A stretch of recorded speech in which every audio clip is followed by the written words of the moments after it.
you know, sometimes you can speak without using words. You know what I mean? I'm kind of picking up what you putting down. Pause. You know what I mean? You feel me? I see what time it is. You know what I And mean? yes, this is the year that we lost the championship, the 2022. But this is also the year that we beat Duke in the Final Four to get to the championship. Oh. Pew, pew, pew, pew. Let's go, ladies and gentlemen. This is the Zone Sports Podcast, baby. That's how Yeah. we set it off. It's that time of the year, you know what I'm saying? I'm one half of the host, your boy Big V. I'm here with my guy. I'm gonna let him introduce himself. Let him know who you be, my G. Yo, yo, yo, it's your boy COOL, wondering what the hell is your boy Corey. Never telling the same old tired story. It's your boy Cool C. Never, I mean not ever, ever dated a floozy. For those out there in YouTube land and able to watch us on video, we got the sign up for you right there. Bam, Big V.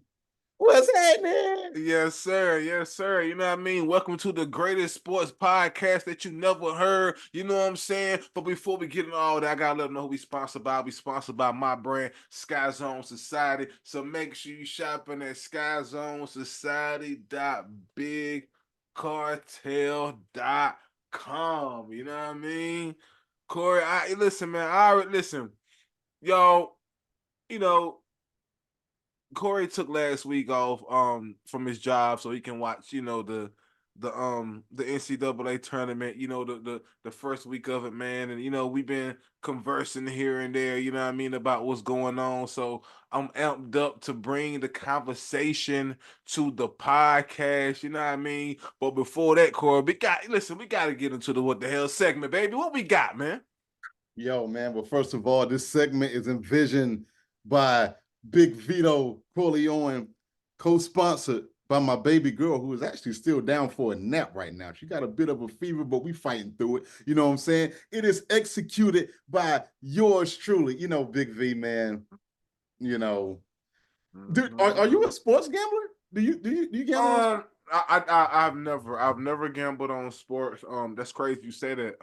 Yeah, I took my phone out last week and I yeah, thought about placing a bet yeah, on Prize Picks. I yeah, did I did not place a bet. I did not do it. Even and then it was crazy.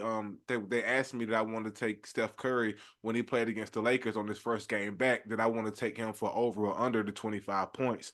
I thought yeah. to myself, let me see, just come back from an injury. I don't think you're gonna get 25, but it is still. But if I was a betting person, I would have Yeah. took the under. Woke up the next morning, would have lost. He had 31, Corey. You know what I mean? So there you have it. You know, Big V, as you so eloquently stated, I was off last week. And man, an idle mind is a devil's playground, Big V.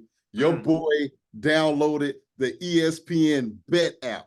Downloaded it. Now, keep in mind, I got a daughter in daycare. But you know what intrigued me with really a lot of these sites are doing it now, Big V. Man, you sign up, you get what's called bonus bets. And for those out there who may not know, Yeah. bonus bets, you're basically playing with the house money. So in other words, if you lose, you don't owe anything. But if you win, it comes right to your account or to your Yeah. wherever you want to keep it at. Yeah, they tried to get me like that. They had LeBron, bro. They had LeBron for .5 over or under in points. Come on, it was a gimme. It was a gimme. Big They V, they tried to let me get me. let me tell you something, man. These people, the cats out in Vegas or wherever the hell they come from, they know how to set these lines just right. It is an art to how they set these lines. Big V, I got $225 in bonus bets, right? And out of that 225, I only won like 90. That's it. That's all I won. You had to put a $10 real deposit down, but you didn't necessarily have to use that. But they say, okay, just for signing up, we're going to give you 225. Now, here's the kicker. You got to use them in $25 increments or whatever, because Right. that's where the big bucks start Yeah. to roll in for us normal folks. I ain't talking about these ballers, Right. ballers, ballers, ballers. Wait a minute. Hold on. Ballers. Big V, I got to read you an article because Okay. I this stuff can be so addictive. It really can.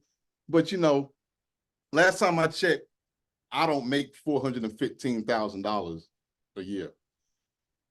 I don't count your pockets, but I'm going to be on the safe side and say that you're closer to the common man like I am than you would be of that of a salary, even of a two-way, pause, no pause type of player by the name of Jonte Porter, the brother of Michael Porter.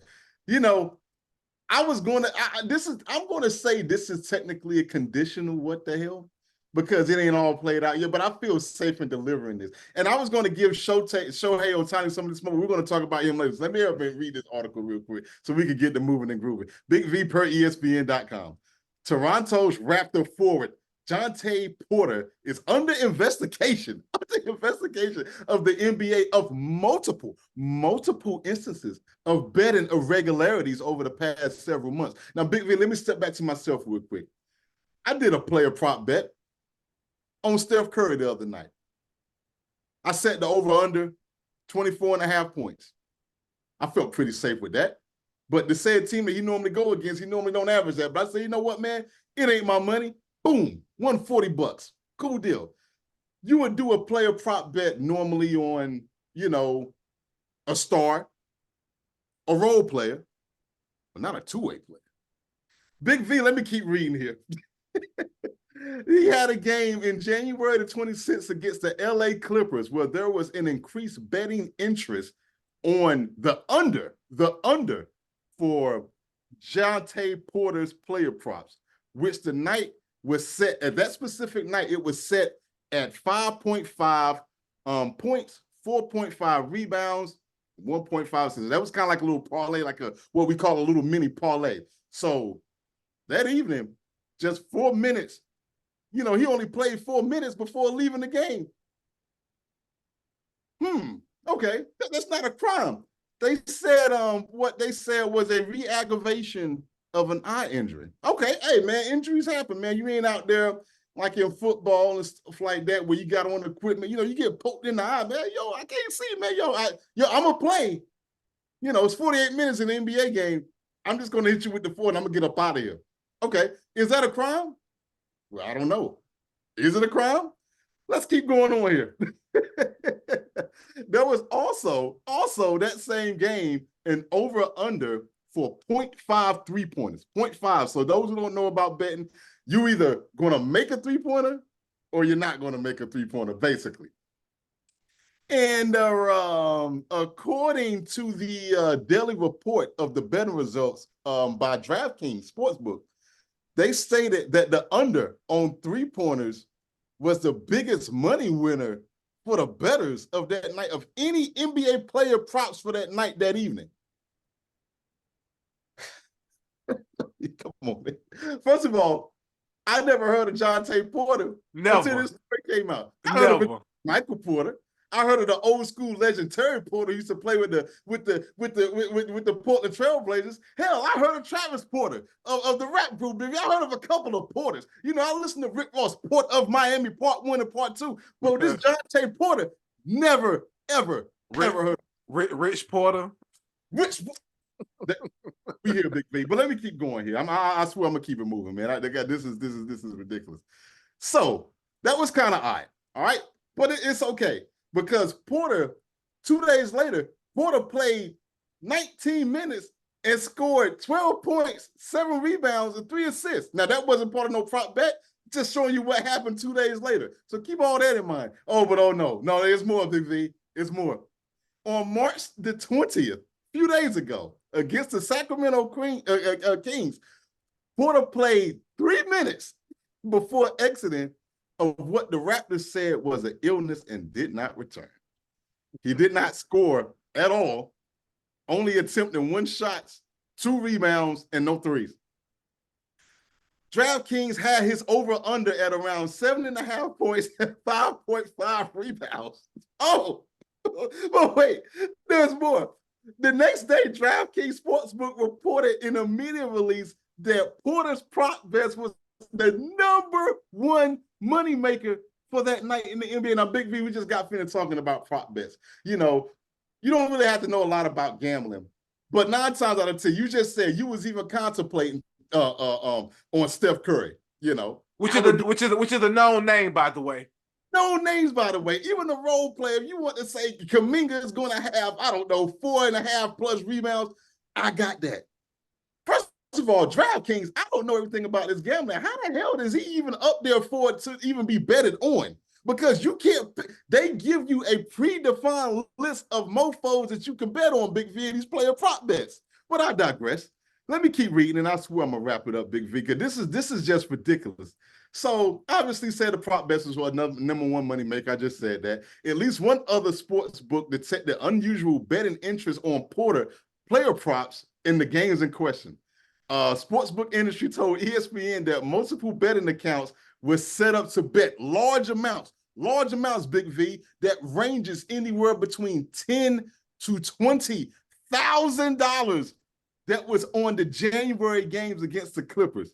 Betting limits on NBA player props vary by sportsbook and the customer, but they're typically nowhere, they're roughly around 1,000 to 2,000. But those said nights, Big V, 10,000, 20,000. People was trying to do whatever they could to bet Jonte Porter props during those said games. And just a few days ago, the same thing. Per DraftKings, we had a whole bunch of people trying to bet the under for more. Almost all the bets came in from the under. Now, I ain't really the smartest man in the United States of America. I tend to lose more than I win with sports. Hell, when we just doing straight ups, damn the point spread, I tend to look like egg on the face, especially during the NFL playoffs. But this is highly circumstantial. I told you at the top of the what the hell that, you know, it's conditional. Definitely circumstantial. The man makes $415,000, which by NBA standards is not a lot. But to us, $415,000 is a hell of a lot of bread. Now, when my bet money, my ESPN bet money is gone. So my little bets may be $1, $2. I'm playing for the fun of it, Big V. I would never probably ever put another $25 bet down on anything unless they give me another promo bonus bet. If it ain't happening that way, guess what? I got a little girl in daycare. It ain't happening. Jonte Porter, bro. So what you doing? You on Reddit boards, but you telling your folks like, yo, man, you might want to put down 10 grand because, I'm going to have an eye injury that's going to get reactivated. Hey, you know what, man? I'm just going to play 4 minutes, tell the coach I can't go. Yo, what the hell, man? You about to mess around getting kicked out the league, man. What the hell? I can't. You know what's more interesting than that is how do you even spread the word to even get it that vastly large of a bet? That is what more mind-boggling to me, Corey. Because guess what? Even if you are like doing this on purpose, what's mind-boggling is the pull behind the trick that you were pulling as a magician to make this shit happen. It was the largest bets in Vegas, Corey, amongst every dog. Listen, we talking FanDuel, Prize Picks, you name it. Yo, how do you pull it off? What's the other one that Jamie Foxx advertised for? MGM bet or whatever? You got MGM bet. Come You on, got bro. Caesars bet. You got ESPN bet.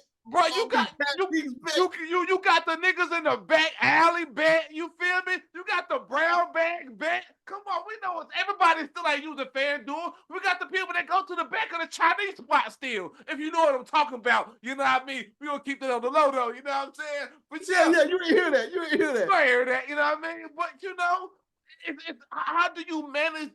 Keep in mind. This would make more sense if you were a household name, Corey. I could see it going through the roof. I don't even remember your name from when you just said it right now, Corey. I have no clue who the hell he is. I don't know. So then I did hear the thing, Corey. When I heard the news, I looked up his stats. Your stats was so butt. I don't even know how I don't even know how you're pulling this off. You talk about you have to know somebody that knows somebody that knows somebody that knows somebody that knows somebody that knows somebody. What the hell is this? This is the scheme of it, Corey. It's mind blowing to me. And real quick, Tim Donaghy, who was a referee, got banned from the NBA for life. He did. Now, this Jonte Porter guy, I know who your brother is. Yeah. Dude, I don't know you, bro.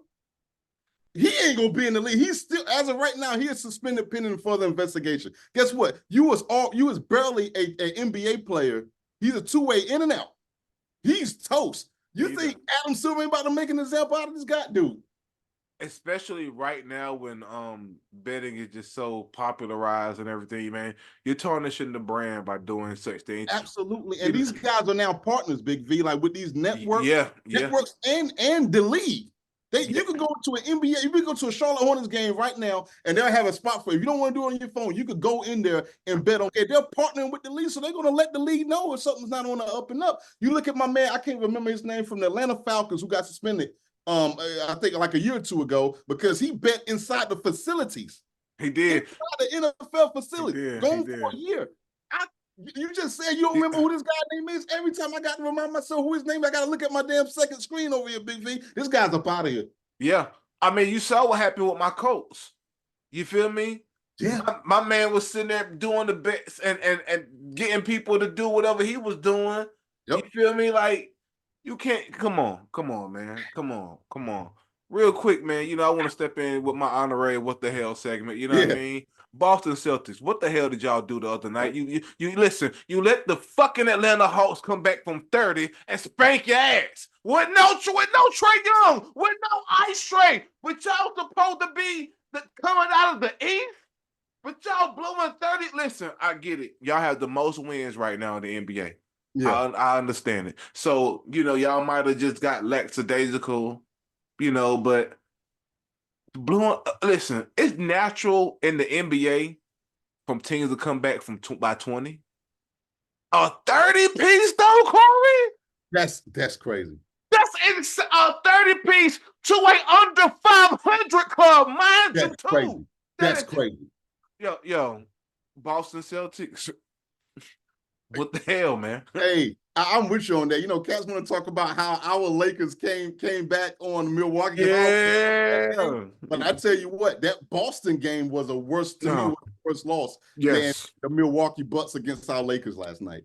Corey, it was a much worse loss. I actually watched that game on the League Pass when they was up by 30. It was horrible to see them come back without Ice Trae. And look, don't get it twisted. I mess with Murray, you feel me? I know it's a couple guys on the squad that's decent. I respect the head out of Atlanta coach. I forget his name, but I love him. I love what he's done. I love what he has done in the past. Salute to him.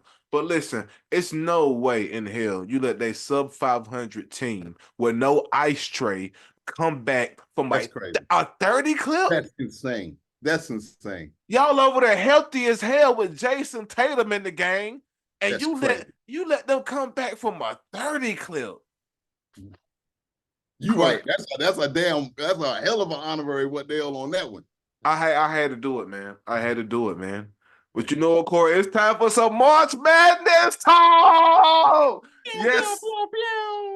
Yes, sir. Yes, sir. March Madness, ladies and gentlemen, is in full effect. Your favorite teams are getting their ass booted up out of here. If you ain't too careful, salute the Virginia for getting their ass booted up out of here first. You know what I mean? You know, as we tape this podcast now, I have not dropped the last podcast we shot. You know what I mean? So I will be dropping that tomorrow. I've just been so busy with everything.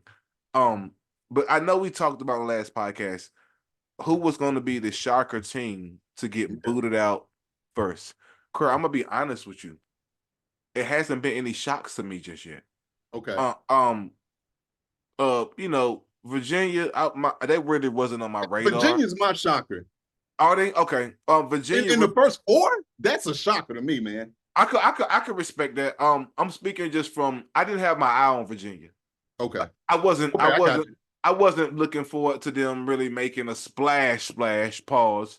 And I hadn't really paid attention to their basketball team the entire year. So it really wasn't a shocker to me. I was looking for Purdue to go down. They didn't go down, pause. I'm happy Carolina is still in it. I want to talk about the Carolina game. The two Carolina games. I didn't like how we looked the first game. I'll be honest. I didn't Against Wagner. Okay. Yeah, I didn't like the first half of how we played against Wagner. I felt like I don't like when we get away from our inside game and start shooting the three too much. Yeah. I don't like that, Corey. I know we can shoot the three, but I think our strength is on the inside and maybe kicking it out. You know what I mean? I don't like when we do the pick and roll, come off the screen and hit the guy. I don't like that. I like to go from the inside out. Dish it into Baycott, let him do what he do. And because Baycott is a hell of a passer, Yeah. He can get it to what's the guy? Kodu. I can't. Well, it's a few people. You got RJ Davis. You got What's Kodu? What's his name? Kodu. I forget his name. I call him Cognac. You talking about the white guy, right? Yeah, yeah. So you got Cadeau. You got Cadeau. Who kind of looks like Marcus Page's little brother. Yeah, he does. With braids. Yeah, that's what you're talking about. Yeah, I'm talking about him. The way he attacks the basket is the thing. Hey, you know what, man?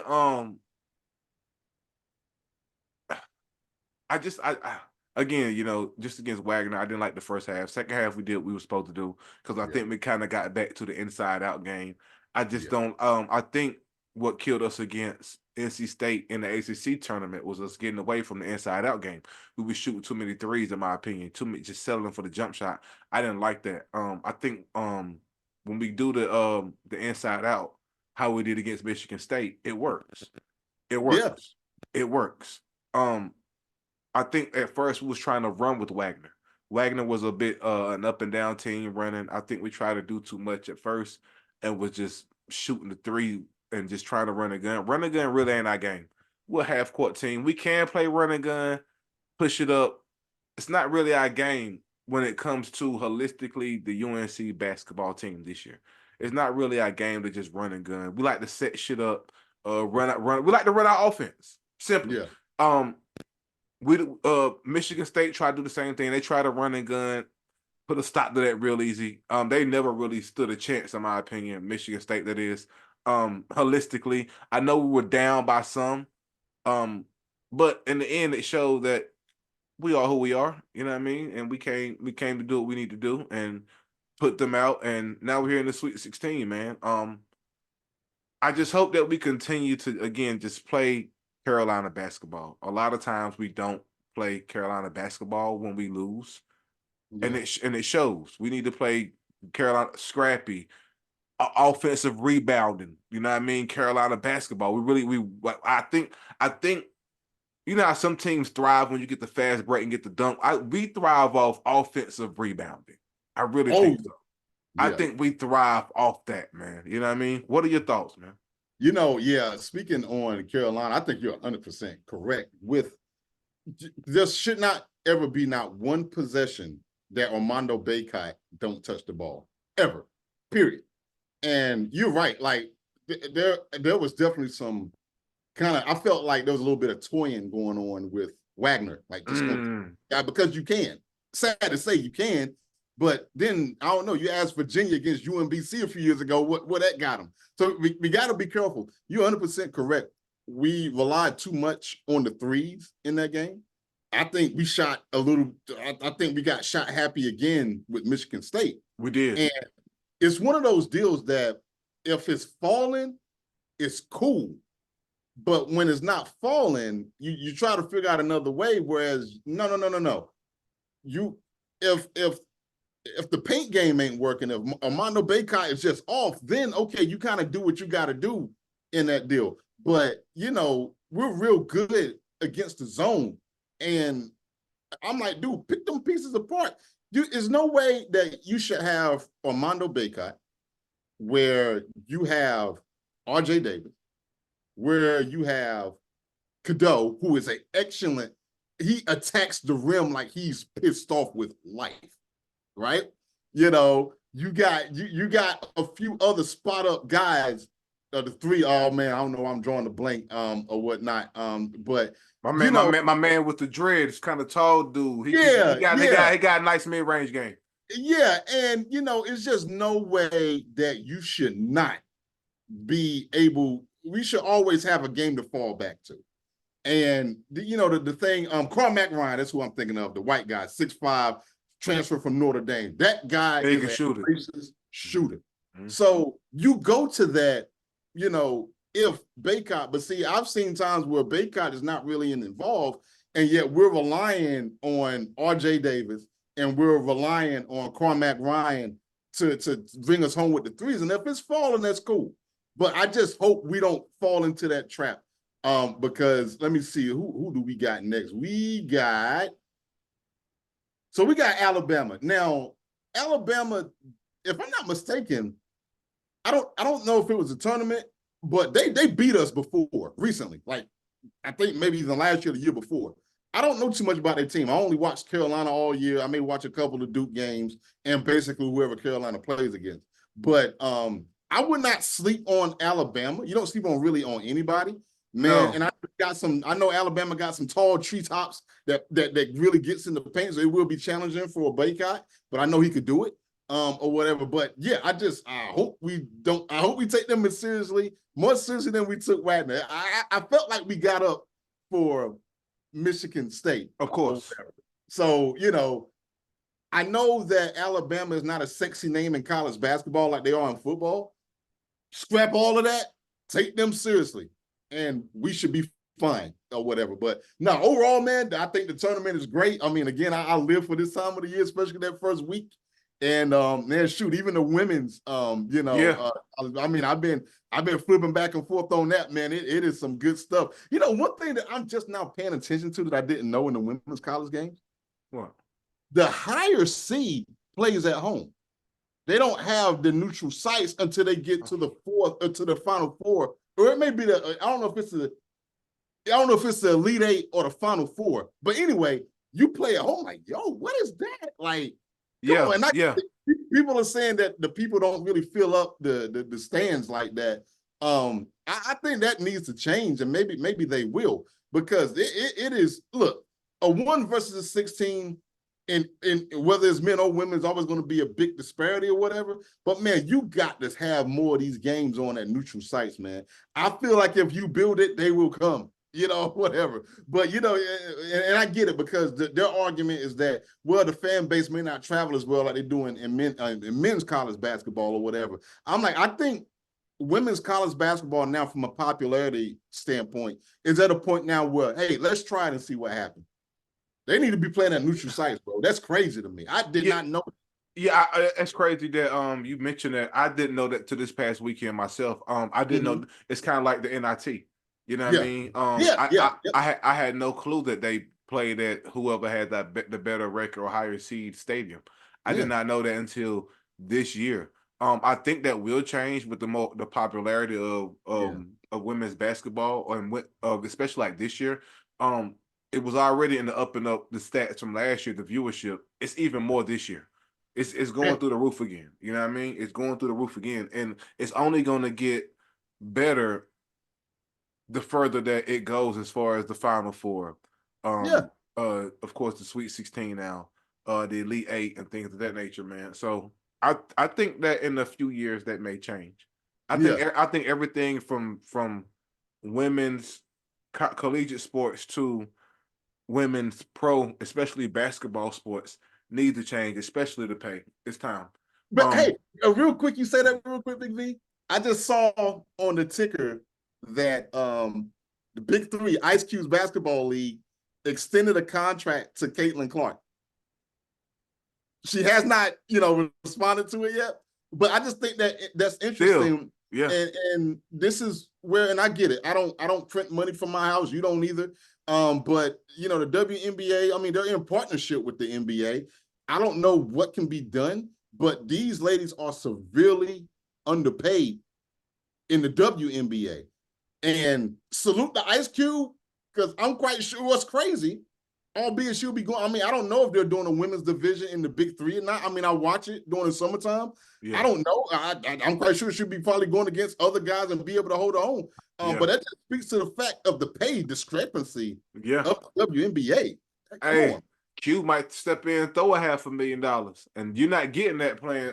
Hey, you're not. I would watch. I would watch. Yeah. Oh yeah, definitely. I would watch. Yeah, definitely, man. I like that Cube is stepping in and trying to rival the league. I like that. They're gonna try to blackball it, but and of course she's gonna turn it down. We know she's gonna go to the WNBA. But here's the thing, right? These girls are making several hundreds of thousands of dollars and close to millions with NIL. The pro people have to step it up. If I may want, if listen, I'm playing all 4 years. Absolutely. And I'm talking about as a college woman basketball player, not men. I'm gonna go to the league because the pay is crazy. It's way more, right?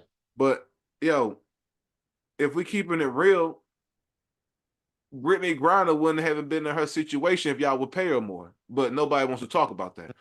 She wouldn't have to go to Russia and make hoop that and money overseas, try to make that money extra. And a lot of them do that now. You know what I mean? A lot of them do that now. I think her name was Lisa. It wasn't Lisa. It was some Cambridge. I forgot her name. Lisa Cambridge. Real tall, light skinned Yeah, kind of yeah, stout. yeah, Yeah, yeah. Liz Cambridge. I know exactly what you're talking about. Yeah, she's having to do modeling on the side and Yep. things like that. And there's nothing wrong with that. You should get your hustle on anyway. But you know, she goes overseas and balls out. You know what I mean, A and lot of everything them like do. that. A lot of them do to try to make that extra bread. Yeah, it got to change. It just got to change, man. You know what I mean? And speaking of change, ladies and gentlemen of the Zone Sports Podcast, I want to propose a rhetorical question real quick. And, I can't hear y'all out there when y'all answer, of course, but if you like to leave a comment, you know what I mean, or hit me up personally, or hit Corey up personally to answer this, feel free. Do you think that you would notice if $4.5 million was missing from your bank account? I just want to know. I honestly just want to know, would you think that you would notice if 4.5 million, let's say that you was up 100 million and you woke up and you checked your account, do you think that you would notice 4.5 million missing from your account? I'm gonna answer for myself and say, you damn right I would know. Ladies and gentlemen of the Zone Sports Podcast, oh man, this scandal with the Dodgers pitcher Otani is insane. His translator has supposedly, allegedly, as the streets would like to say these days, allegedly has stolen $4.5 million out of Otani's account to go towards his personal gambling debts. That is what is being said. Otani spoke with the press yesterday. He doubled down that he had no knowledge of these things that were going on. And he seems to be in shock like the rest of us, Corey. Yeah. Corey, I'm gonna share my thoughts real quick and I'm gonna let you have the floor. Otani gotta knock it off. Not like dog, listen, dog.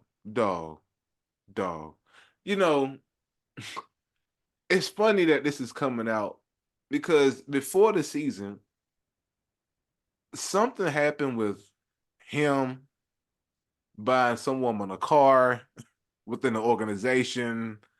Then I think maybe she might have got fired. I don't. It was something just weird. I don't know. Supposedly she was married. I don't know. Something crazy. So now we have this right here where he doesn't know that $4.5 million is being. Oh, and by the way, the first story that came out was that he kind of knew and he was helping him out and giving it to him. But now he didn't know. He had no knowledge of his best friend, quote unquote. This is the best friend. He had no knowledge of his best friend's gambling debt and had no idea that he was heisting the money from his account. Otani, listen, you're lucky you weren't on both of our What the Hell segments. You got to stop. MLB, y'all got to stop. Y'all, listen, Otani, I know what you was doing. You was putting out them bets on the Lakers and you was losing. I know. This is LeBron's fault. This is LeBron court. This got LeBron written all over it, court. This is LeBron's fault. You know what I mean? LeBron cost this man 4.5 million. Matter of fact, I'm sorry, LeBron. It wasn't you. It was Anthony Davis. This is Anthony. This is AD's fault. This is AD's fault right here, Corey. In the first half of the season, we didn't know who the hell AD was. AD didn't even know who he was. But Otani was going there and dropping heavy bets, hundreds of thousands at a time. thinking AD was going to be who AD is supposed to be right now. I mean, who he is right now. And guess what? He wasn't. He wasn't, and we was losing the games. This has AD written all over. All seriousness though, Otani, you knew about the bets. I wouldn't be surprised if these bets was from your account.